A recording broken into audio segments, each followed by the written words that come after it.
Hello बच्चों, आज हम आपको बताएंगे मैट्रिक्स का अगला भाग। पिछले भाग में आपको बताए थे गुना करने के लिए दो मैट्रिक्स के बीच गुना किस प्रकार किया जाता है। जैसे हम बताए थे कि अगर कोई एक मैट्रिक्स ए है जिसका ऑर्डर दिया हुआ रहे m क्रॉस n और एक मैट्रिक्स बी हो जिसका ऑर्डर दिया रहे n क्रॉस p, यानी गुना करने के लिए क्या होता था कि पहला मैट्रिक्स का कॉलम और दूसरे के मैट्रिक्स का रो इक्वल होना चाहिए था। यानी दोनों मैट्रिक्स को गुना तभी हम कर सकते हैं जब पहला मैट्रिक्स का कॉलम और दूसरा मैट्रिक्स का रो इक्वल हो। ये कब? जब a क्रॉस b निकालेंगे, यानी पहला जो रहेगा उसका कॉलम और दूसरा का मैट्रिक्स का रो दोनों क्या होना चाहिए?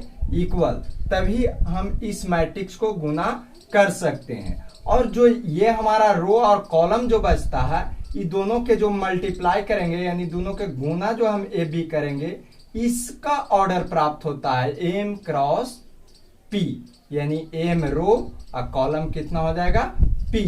यानी दोनों के गुना करने पर जो हमें मैट्रिक्स का जो ऑर्डर प्राप्त होगा वो m क्रॉस p के रूप में हमें प्राप्त होगा। अगर b क्रॉस a निकालना हो तो उसके लिए भी हमारा b का कॉलम और a का रो क्या होना चाहिए? बराबर होना चाहिए, तभी हम दोनों मैट्रिक्स को गुना करेंगे। ये चीज के बारे में हम पिछले वीडियो में बता चुके हैं। इसको अगर समझना हो तो पिछला वीडियो को पहले देख लीजिए। आज हम आपको अगला भाग में बताएंगे transpose of matrix. Transpose of matrix क्या होता है? परिवर्त, अवयवों का परिवर्त। परिवर्त के मतलब होता है ट्रांसपोज करना, यानी ट्रांसपोज। मान लीजिए कि कोई मैट्रिक्स आपका दिया हुआ है A equal to aij m cross n। Transpose of matrix का मतलब होता है इंटरचेंज करना। इंटरचेंज मतलब बदलना, यानी किसी चीज को रो और कॉलम को आपस में जब इंटरचेंज कर देते हैं, यानी रो को कॉलम में इंटरचेंज कर दें और कॉलम को रो में इंटरचेंज कर देते हैं, यानी दोनों एक दूसरे के आपस में बदल जाता है, तो इस घटना को ही हम क्या कहते हैं?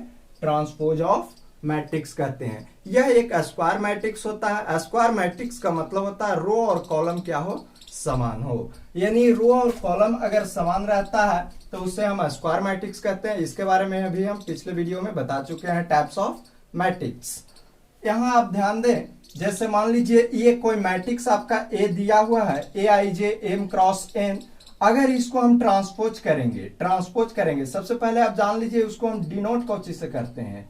तो डिनोट करते हैं ए ट्रांसपोज, यानी ए के पावर डैश लिखा हुआ मिलेगा या ए के पावर टी के रूप में मिल जाता है। किसी बुक में आपको डैश के रूप में मिलेगा, किसी बुक में ट्रांसपोज यानी टी लिखा हुआ मिल जाएगा। ये कोई जरूरी नहीं है कि ए ही रहेगा। मैट्रिक्स जिस रूप में बी बराबर दिया हुआ रहे, सी बराबर रहे तो सी का डैश हो सकता है, बी बराबर दिया हुआ रहे तो बी का डैश हो सकता है, यानी डिपेंड करता है कि हम मैट्रिक्स को मान किससे रहे हैं। तो अब ध्यान दे, ये मैट्रिक्स जो ए है ये हम मान लिए कि aij m क्रॉस n, यानी इसका ऑर्डर जो है वो m क्रॉस n के रूप में है। जब इसको हम ट्रांसपोज करेंगे तो क्या हो जाएगा? कॉलम जो है वो रो के स्थान पर और रो है वो कॉलम के स्थान पर चला जाएगा, यानी aij और क्या हो जाएगा? n क्रॉस m हो जाएगा। यानी कहने का मतलब हुआ कॉलम आपको रो के स्थान पर आ गया और रो किसके स्थान पर चला गया? कॉलम के स्थान पर। यानी वैसे स्क्वायर मैट्रिक्स जिसका रो और कॉलम एक दूसरे के इंटरचेंज करता है तो उसे हम क्या कहेंगे? ट्रांसपोज ऑफ मैट्रिक्स कहेंगे। जैसे एक एग्जांपल आप देख लीजिए, अगर कोई मैट्रिक्स आपको दिया हुआ है, लेट ए इक्वल टू कोई मैट्रिक्स दिया हुआ है 2 3 4 3 1 5, इस टाइप के कोई मैट्रिक्स दिया हुआ है जिसका ऑर्डर कितने हैं? तो ये देखिए रो इसका 1 2, यानी 2 रो हो गया, कॉलम 1 2 3 कॉलम हो गए, तो 2 गुने 3 है। अगर हम ट्रांसपोज करें तो इसकी ऑर्डर 3 गुने 2 हो जाना चाहिए। अगर ऑर्डर 3 गुने 2 हो गया तो हम उसे क्या कहेंगे? ट्रांसपोज ऑफ मैट्रिक्स कहेंगे। जैसे देखिए अगर इसे हम ट्रांसपोज करेंगे ए का ट्रांसपोज, तो ट्रांसपोज करेंगे तो ये जो रो का जो एलिमेंट है तीनों, ये तीनों को हम कॉलम में कन्वर्ट करेंगे, यानी इस रूप में लिखेंगे 2 3 4 और इस रो को यहाँ लिख देंगे 3 1 5। तो इस प्रकार आप देख लीजिए, इसमें 1 2 3 रो, ये R1 R2 R3 यानी 3 गो रो हमें प्राप्त हो गया। और कॉलम देखिए C1, ये आपका C2 हो गया, यानी 2 गो कॉलम हमें प्राप्त हो गया। तो हम कह सकते हैं ए का ट्रांसपोज जो हुआ, इसमें देखिए ऑर्डर आपका 2x3 था, यहाँ ऑर्डर हमें कितना आ गया 3x2। इसी को हम क्या बोलते हैं, ट्रांसपोज ऑफ मैट्रिक्स। किसी भी मैट्रिक्स को ट्रांसपोज करना बहुत ही आसान होता है। और एक एग्जांपल आप देख लीजिए, जैसे मान लीजिए एक आपका दिया हुआ matrix A equal to sine theta cos theta 0 -2 5 3 1 2 0, इस टाइप से कोई मैट्रिक्स दिया हुआ है 3x3। तो इस टाइप का जो मैट्रिक्स है, इसको जब हम रो को कॉलम में और कॉलम को रो में इंटरचेंज कर देंगे, तब हम उसे क्या कहेंगे, ट्रांसपोज ऑफ मैट्रिक्स। तो देखिए ये आपका रो है, इस रो को हम इधर ले आते हैं कॉलम में, sign theta cos theta 0, transpose जब हम निकालेंगे। फिर ये है आपका -2 5 3 1 2 0। एक चीज और ध्यान दें, ये मैट्रिक्स जो होता है transpose of matrix square matrix हो भी सकता है या ना भी हो सकता है। यहाँ देखिए स्क्वायर मैट्रिक्स के रूप में नहीं था, रो 2 है कॉलम 3 था, यहाँ क्या है, ये स्क्वायर मैट्रिक्स के रूप में लिए। यानी ट्रांसपोज ऑफ मैट्रिक्स जो होता है वो स्क्वायर मैट्रिक्स में हो भी सकता है या न भी हो सकता है, फिर भी उसे हम ट्रांसपोज कर सकते हैं। यानी रो को कॉलम में इंटरचेंज कर दिए या रो को कॉलम में इंटरचेंज करेंगे और कॉलम को रो में इंटरचेंज कर देंगे। अब आगे है आपको पढ़ने के लिए प्रॉपर्टीज। ट्रांसपोज ऑफ मैट्रिक्स का क्या है, प्रॉपर्टीज है। इस प्रॉपर्टीज को कैसे हम देख लीजिए, क्या क्या प्रॉपर्टीज होते हैं ट्रांसपोज ऑफ मैट्रिक्स का।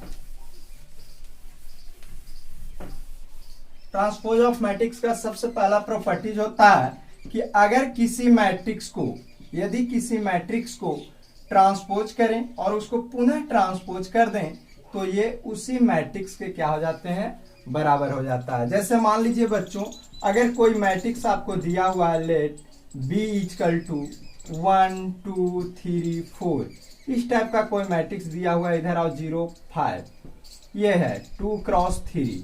अगर इसको हम ट्रांसपोज कर दें तो क्या हो जाएगा, ये रो है, ये रो इधर कॉलम में आ जाएगा, 3 0 2 4 5 आ जाएगा, है ना। और पुनः इसको ट्रांसपोज करें, यानी पुनः फिर भी ट्रांसपोज को ट्रांसपोज कर दें, तो फिर ये क्या हो जाएगा, ये उठ के रो में चल जाएगा, यानी ई जो आपका रो है, ये रो है वो कॉलम में आ जाएगा, 1 2 फिर 3 4 0 5। और ये देखिए आप कि ई जो वैल्यू है वो इस वैल्यू के बराबर है या नहीं। तो इस वैल्यू के बराबर है तो हम लिख सकते हैं क्या, कि बी के जो ट्रांसपोज है उसको पुनः जब हम ट्रांसपोज किए तो उसी मैट्रिक्स के क्या हो गए, बराबर हो गया। ये कहता है प्रॉपर्टीज पहला, ट्रांसपोज ऑफ प्रॉपर्टीज जो है ट्रांसपोज ऑफ मैट्रिक्स का पहला जो प्रॉपर्टीज है, कहता है कि किसी मैट्रिक्स को अगर ट्रांसपोज कर दिया जाए और उसको पुनः ट्रांसपोज किया जाए तो वो पुनः उसी मैट्रिक्स के क्या आ जाते हैं, बराबर आ जाते हैं। प्रॉपर्टीज सेकंड, अगर आपको कोई कांस्टेंट टर्म दिया हुआ हो और उसके साथ कोई मैट्रिक्स लगा हो और अगर इसको ट्रांसपोज करना हो तो कांस्टेंट टर्म को बाहर कर लेंगे और सिर्फ मैट्रिक्स का हम क्या करेंगे, ट्रांसपोज कर सकते हैं।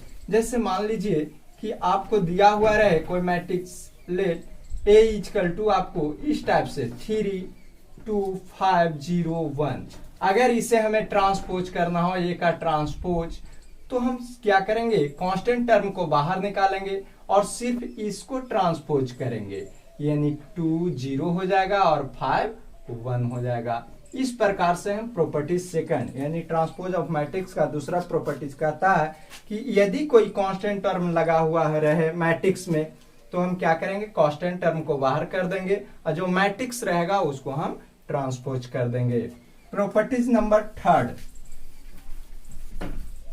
प्रॉपर्टीज नंबर थर्ड क्या कहता है, थर्ड कहता है कि यदि कोई दो मैट्रिक्स ए प्लस बी का ट्रांसपोज हो, दो मैट्रिक्स को जोड़ के अगर ट्रांसपोज करना हो तो उसके लिए क्या होता है, ए का ट्रांसपोज अलग और बी के ट्रांसपोज अलग करके भी अगर हम जोड़ देंगे तो दोनों सेम ही आएगा। यानी ए और बी को जोड़ के ट्रांसपोज करिए या ए को ट्रांसपोज और बी के ट्रांसपोज करके दोनों को जोड़ दीजिए, दोनों का वैल्यू इक्वल रहेंगे। ये कहता है प्रॉपर्टीज थर्ड।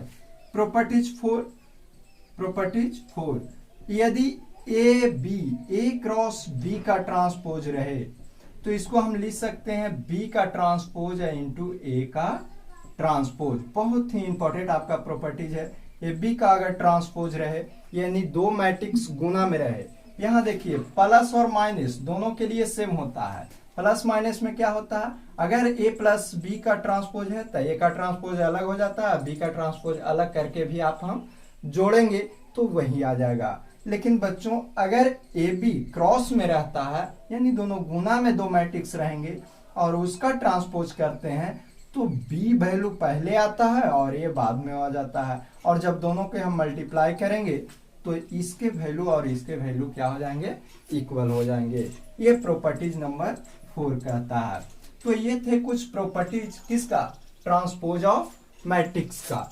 अब आपको हम बताते हैं symmetric and askew symmetric matrix के बारे में।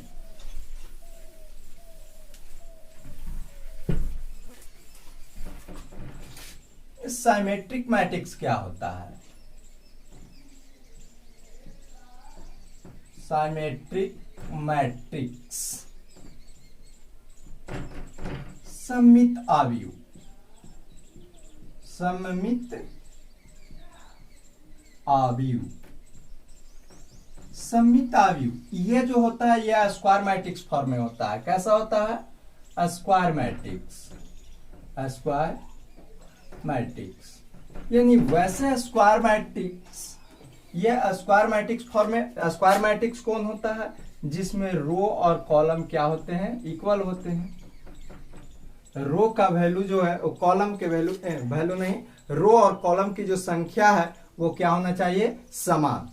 रो और कॉलम की संख्या यदि समान होता है तो उसे हम क्या कहते हैं, स्क्वायर मैट्रिक्स कहते हैं। तो साइमेट्रिक मैट्रिक्स भी जो होता है वो किस रूप में होते हैं, स्क्वायर मैट्रिक्स के रूप में होते हैं। यानी हम कह सकते हैं वैसे स्क्वायर मैट्रिक्स जो A transpose equal to A transpose equal to A या A I J equal to A J I, A transpose equal to A या A I J equal to A J आई, इस condition को follow करता है। वैसे square matrix जो A transpose equal to A या A I J equal to A J आई के condition को फॉलो करता है उसे हम क्या बोलते हैं, साइमेट्रिक मैट्रिक्स बोलते हैं। उसे हम क्या बोलेंगे, साइमेट्रिक मैट्रिक्स। जैसे मान लीजिए बच्चों अगर कोई मैट्रिक्स दिया हुआ है और उसको हम ट्रांसपोज करें और उसी मैट्रिक्स के अगर बराबर आ जाता है तो उस मैट्रिक्स को हम क्या कहेंगे, साइमेट्रिक मैट्रिक्स कहेंगे। जैसे देख लीजिए अगर कोई मान लीजिए दिया हुआ है लेट ए इक्वल टू 2 0 0 2 है ना, ये आपका दिया हुआ है। अब इसको जब हम ट्रांसपोज करेंगे, इसको क्या करेंगे, ट्रांसपोज। तो ट्रांसपोज करके हम देख लेते हैं क्या होता है। इसमें दो गुने दो के रूप में है, दो रो और दो कॉलम। जब ट्रांसपोज करेंगे तो ये आपका रो है जो कॉलम में आ जाएगा यानी 2 0, और ये आपका यहां चल जाएगा यानी 0 और क्या हो जाएगा 2। तो देखिए जब हम इसको ट्रांसपोज किए तो ये जो मान था, सारणी जो है यानी मैट्रिक्स जो है वो इसी का बराबर है, नहीं है, 2 0 0 2 2 0 0 2। यानी हम कह सकते हैं कि ए ट्रांसपोज जो है वो ए के क्या आ गए, बराबर आ गया, इक्वल आ गया। तो इस कंडीशन को अगर फॉलो करता है तो उसे हम क्या कहेंगे, साइमेट्रिक मैट्रिक्स कहेंगे। कभी कभी आपको ऑब्जेक्टिव में इस चीज को पूछ देता है कि निम्नलिखित में से कौन साइमेट्रिक मैट्रिक्स यानी सममित आव्यूह है, आपको दे देगा ए आई जे बराबर ए जे आई, या कभी कभी ये ऑप्शन में आपको डाल देता है। तो इस चीज को ध्यान रखिएगा कि साइमेट्रिक मैट्रिक्स यानी सममित आव्यूह होने के लिए ए आई जे बराबर ए जे आई। सिंपल भाषा में याद रखें कि यदि हम किसी मैट्रिक्स को ट्रांसपोज करें और उसी मैट्रिक्स के बराबर आ जाए तो उसे हम क्या कहेंगे, साइमेट्रिक मैट्रिक्स। नेक्स्ट है अस्क्यू साइमेट्रिक मैट्रिक्स। अस्क्यू लगा देते हैं यहाँ, अस्क्यू अस्क्यू साइमेट्रिक मैट्रिक्स, विषम सममित आव्यूह, विषम सममित आव्यूह, विषम सममित आव्यूह। ये भी आपका क्या होते हैं, स्क्वायर मैट्रिक्स होते हैं। क्या होते हैं, स्क्वायर मैट्रिक्स। स्क्वायर मैट्रिक्स हम क्या बताएं कि रो की संख्या कॉलम की संख्या के क्या होना चाहिए, बराबर। अगर रो और कॉलम बराबर रहते हैं तब उसको हम स्क्वायर मैट्रिक्स कहते हैं। कंडीशन थोड़ा सा आपका चेंज कर जाएगा, यहाँ ए ट्रांसपोज बराबर -a के बराबर आवेंगे, यानी ए आई जे जो होगा वो क्या हो जाएंगे, -a जे आई। जे आई देख रहे हैं, आई जे और जे आई, यानी कॉलम था जो रो में आ गया और रो जो था वो कहाँ चला गया, कॉलम में चला गया।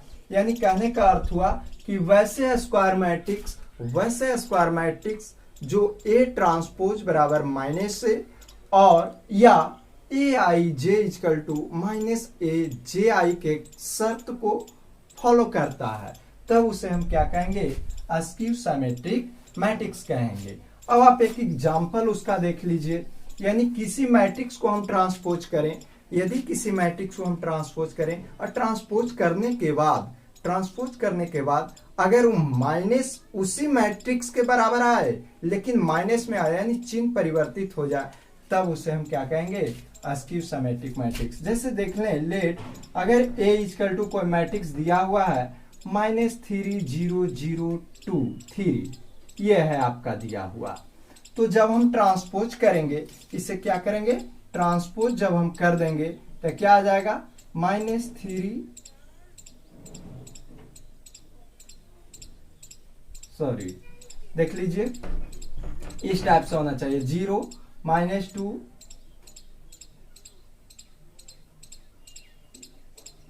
2 0, इस टाइप से अगर रहेगा तो ये देखिए जब इसको हम ट्रांसपोज करेंगे, ये 2 गुने 2 ऑर्डर का है, ट्रांसपोज करेंगे तो ये रो आपका कहाँ आ जाएगा, यहाँ आ जाएगा, और ये आपका -2 और 0 आ जाएगा।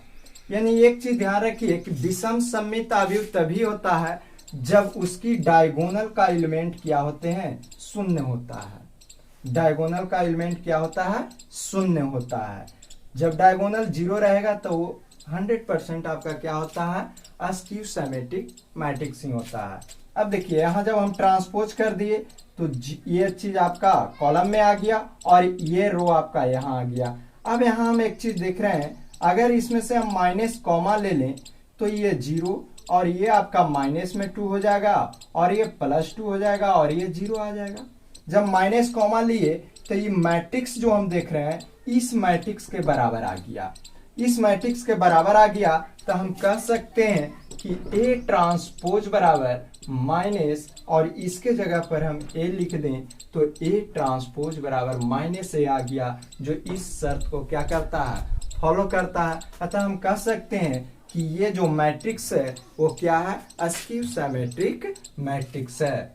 अस्क्यू सिमेट्रिक मैट्रिक्स का कंडीशन होता है A transpose equal to -A हो। अब आप सोच रहे होंगे कि दोनों मैट्रिक्स सममित और विषम सममित, अगर दोनों का साथ में एग्जांपल देना हो तो वैसा एक सिर्फ 0 मैट्रिक्स होता है। 0 मैट्रिक्स यानी 0 मैट्रिक्स ही एक ऐसा मैट्रिक्स है जो साइमेट्रिक मैट्रिक्स भी होता है और अस्क्यू सिमेट्रिक मैट्रिक्स भी होता है। यानी 0 मैट्रिक्स जो होता है, 0 मैट्रिक्स क्या होते हैं इसके हम पिछले वीडियो में हम बता चुके हैं टाइप्स ऑफ मैट्रिक्स में। वैसे मैट्रिक्स जिसका सभी एलिमेंट क्या हो, 0 होता है, उसे हम 0 मैट्रिक्स कहते हैं। तो 0 मैट्रिक्स जो होता है वो सममित भी होता है और क्या होते हैं, विषम सममित। अब आपको बता देते हैं कुछ सिमेट्रिक मैट्रिक्स और अस्क्यू सिमेट्रिक मैट्रिक्स के कुछ थ्योरम होते हैं। एक आध 2 थ्योरम आपको बता देंगे, बाकी थ्योरम आपको अगले वीडियो में बताएंगे। और यदि हमारा वीडियो पसंद हो यानी अच्छा लगे तो चैनल को सब्सक्राइब जरूर कर लें ताकि अगला वीडियो आप तक पहुंच जाए। ध्यान दें, आपको बता देते हैं थ्योरम सिमेट्रिक और स्क्यू सिमेट्रिक मैट्रिक्स। थ्योरम, पहला थ्योरम हम आपको बताते हैं सिमेट्रिक और स्क्यू सिमेट्रिक मैट्रिक्स का। पहला, यदि ए और बी, यदि ए और बी सममित आव्यूह हो, क्या हो? सममित आव्यूह हो तो दिखाएं, यानी प्रूव करें, दिखाएं कि ए बी प्लस बी ए भी सममित होगा, सममित आव्यूह होगा। यानी थ्योरम कहता है बच्चों कि यदि ए और बी सममित आव्यूह हो, सिमेट्रिक मैट्रिक्स हो, ये सिमेट्रिक और स्क्यू सिमेट्रिक दोनों से मिक्स थ्योरम आते हैं। बहुत सारे आपको थ्योरम आते हैं जिसके बारे में हम आपको बताएंगे, विस्तार रूप से बताएंगे। पहले एक आप देख लीजिए, क्या कह रहा है कि ए और बी सममित यानी सिमेट्रिक मैट्रिक्स हो तो दिखाएं यानी सिद्ध करें कि ए बी प्लस बी ए भी सममित आव्यूह होंगे। क्या कह रहा है?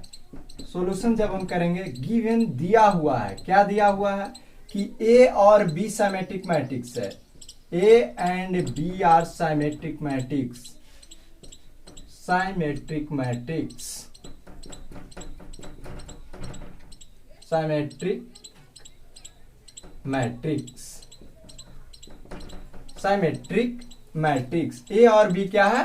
सिमेट्रिक मैट्रिक्स है। तो हम क्या बताए थे कंडीशन सिमेट्रिक मैट्रिक्स के, कि यदि हम जिस मैट्रिक्स को ट्रांसपोज करें और उसी मैट्रिक्स के बराबर आ जाए तो सिमेट्रिक मैट्रिक्स होता है। तो हम लिख सकते हैं कि ए के ट्रांसपोज बराबर ए होना चाहिए, अब बी का ट्रांसपोज बराबर बी होना चाहिए। ऐसा हम बताए थे सिमेट्रिक मैट्रिक्स में। अभी जस्ट बताएं कि यदि किसी मैट्रिक्स को ट्रांसपोज करें और उसी मैट्रिक्स के बराबर आ जाए तो सिमेट्रिक मैट्रिक्स होता है। तो यहां भी जब कह रहा है कि ए और बी सिमेट्रिक मैट्रिक्स है तो ए के ट्रांसपोज करेंगे तो ए के बराबर होना चाहिए, अब बी का ट्रांसपोज करें तो बी के बराबर होना चाहिए। अब रहा बात इसको दिखाना है कि क्या ये भी एक सिमेट्रिक मैट्रिक्स है। तो हम मान लेते हैं, ये पूरा का कुछ मान लेते हैं, मान लेते हैं कि P equal to A B plus B A B plus क्या है? बी ए है। P मान लिए, ये पूरा को हम क्या मान लिए? P मान लिए। और यदि हम P को ट्रांसपोज करें, ये पूरा के लिए हम क्या मान लिए? P मान लिए। असिमेट्रिक कब होता है? जब किसी को ट्रांसपोज करते हैं और उसी के बराबर आ जाए। जब ये पूरा के लिए हम P मान लिए तो P के ट्रांसपोज करें और P के ही बराबर आ जाए तो हम कह सकते हैं कि यह क्या है? सिमेट्रिक मैट्रिक्स है। तो देख लीजिए, इसको हम ट्रांसपोज करते हैं, P का ट्रांसपोज करेंगे तो इधर क्या हो जाएगा? ए बी प्लस बी ए का ट्रांसपोज। जब हम ट्रांसपोज करेंगे, हम प्रॉपर्टीज बता रहे थे, अभी जस्ट बताए थे प्रॉपर्टीज, कि यदि ए प्लस बी का ट्रांसपोज रहे तो हम लिख सकते हैं दोनों को अलग अलग, ए के ट्रांसपोज, अब प्लस क्या लिखेंगे? बी का ट्रांसपोज। हम मान लिए कि टोटल ए है, आई टोटल क्या है? बी है, तो लिख सकते हैं ए बी के ट्रांसपोज अब प्लस बी ए का ट्रांसपोज। इस टाइप से हम लिख सकते हैं, प्रॉपर्टीज लगाए किसका? ट्रांसपोज ऑफ मैट्रिक्स का। अब एक और प्रॉपर्टीज हम मल्टीप्लीकेशन वाला बताए थे कि यदि ए क्रॉस बी का ट्रांसपोज करना हो तो पहले बी का ट्रांसपोज होता है और फिर इनटू ए का ट्रांसपोज हो जाता है, यानी उलट जाता है। तो यहां भी देखिए दोनों गुना में है तो इसको ट्रांसपोज करेंगे तो पहले क्या हो जाएगा? पहले हो जाएगा बी का ट्रांसपोज और इनटू ए का ट्रांसपोज हो जाएगा, प्लस सेम टू सेम इसमें भी करेंगे तो ए पहले आ जाएगा, ए के ट्रांसपोज इनटू क्या आ जाएगा? बी का ट्रांसपोज। अब हम देख रहे हैं कि बी का ट्रांसपोज जो है वो बी के बराबर है और ए का ट्रांसपोज ए के बराबर है, तो उसका वैल्यू इसमें पुट करेंगे, यानी बी के ट्रांसपोज के लिए हम बी लिखेंगे, ए के ट्रांसपोज के लिए ए लिखेंगे, इधर ए के ट्रांसपोज के लिए ए, अब बी के ट्रांसपोज के लिए बी लिखेंगे। अब देखिए P बराबर हम माने हैं AB प्लस BA, यहाँ क्या आया BA प्लस AB, तो दोनों प्लस में जब है तो ई साइड भी हम लिख सकते हैं, ऐसे भी लिख सकते हैं AB, आई इसको ई साइड लिख सकते हैं BA। चाहे आप जानते हैं कि 2 में 3 को ऐड करिए या 3 में 2 को ऐड करिए, दोनों का आंसर सेम ही आएगा। तो उसी प्रकार BA प्लस AB है तो हम पहले AB को लिख दिए, उसके बाद क्या लिख दीजिए BA। अब देखिए P का ट्रांसपोज जो था, E जो वैल्यू है, ये वैल्यू किसका है P के बराबर है, तो हम लिख सकते हैं P, और ये जो कंडीशन होता है वो किसका होता है सेमेटिक मैट्रिक्स के, इस अतः हम कह सकते हैं, और P माने हैं ये B प्लस BA को, और ये जो है सेमेटिक मैट्रिक्स के कंडीशन को क्या कर रहा है सत्यापित कर रहा है, अतः ये B प्लस BA जो होगा वो क्या होगा सेमेट्रिक मैट्रिक्स होगा। इस प्रकार हम थ्योरम को क्या कर दिए प्रूव कर दिए। और भी बहुत सारे थ्योरम है जिसको अगले वीडियो में बताएंगे। थैंक्स।